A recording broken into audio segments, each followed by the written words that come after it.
So, what really happens when our most important connections are cut, with no end in sight?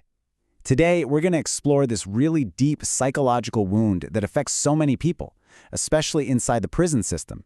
And we're going to see why fixing those connections, well, it just might be the single most important part of rehabilitation. I want to start with these words. They're from a young man who did 8 years for a violent crime. He was literally trying to learn the language of connection, of trust, after a life where, as he says, it just didn't exist. His experience brings up a huge fundamental challenge. And that's really the core question for us today, isn't it?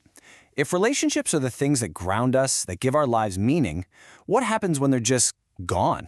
Or maybe even worse, just stuck in limbo? Well, a new psychological concept actually gives us some pretty powerful answers. Okay, so to really get a handle on this man's struggle and the struggle of thousands of others like him, we need a new way of thinking about it. We need to define a wound that goes way beyond our usual understanding of, loss or grief. It's called Prolonged Ruptured Attachment Syndrome, or PRAS for short. Now, this isn't just grief. Grief usually has a finality to it, something you can eventually work through. And it's not quite PTSD, which is often about reliving a specific past trauma. PRAS is different.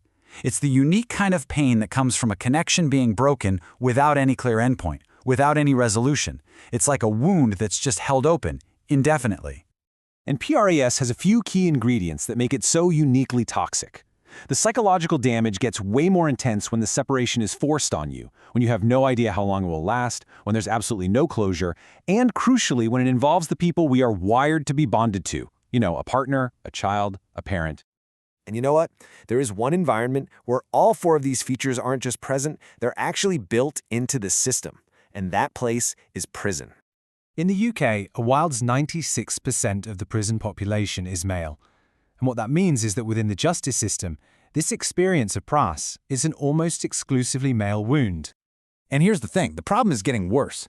Since the year 2000, the average prison sentence has shot up by 83%.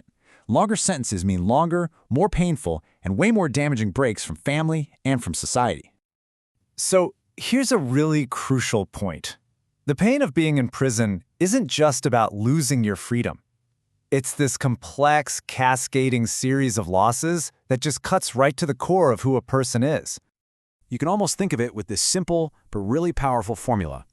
The pain of PRAS is what you get when you mix the unresolved grief for everything you've lost with the ongoing relational trauma of being separated from the people you love most.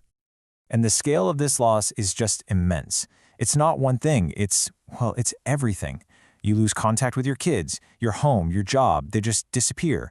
Your friends drift away. Your sense of self, your role as a provider, your place in the world, it all just erodes.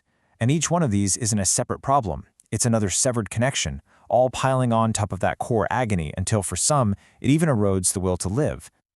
And this trauma doesn't just happen in a vacuum. You see, many people in prison already have incredibly high rates of childhood abuse and neglect.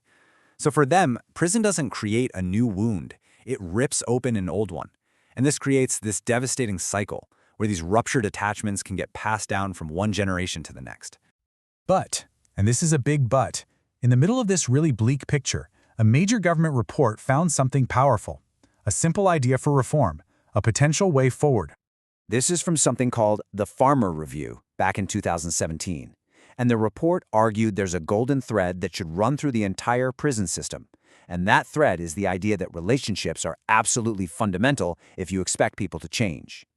Helping prisoners keep their family ties isn't some nice little bonus. It's actually essential for rehabilitation. And there's hard data to prove it. Prisoners who get family visits have a reoffending rate that is 39% lower. Just think about that for a second. Maintaining that connection doesn't just help the person in prison, it directly makes our communities safer. And yet, even though we know this, the report found that the system is failing to consistently use this knowledge. There's this huge, frustrating gap between what we know works and what's actually being done.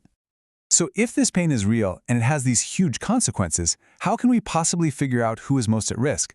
And this brings us right back to PRAS, not just as an idea, but as a real practical tool. So to make this unseen wound, seen, researchers developed a way to actually measure it. It's called the PRAS scale, and it looks at 8 key things. Not just if a bond is broken, but how. It measures the intensity of that bond, the person's complete lack of control over fixing it, and whether they're going through it totally alone. It's a way to put a number on the helplessness at the very heart of this experience. And here is why this could be a total game changer. A high PRAS score could be a critical early warning sign.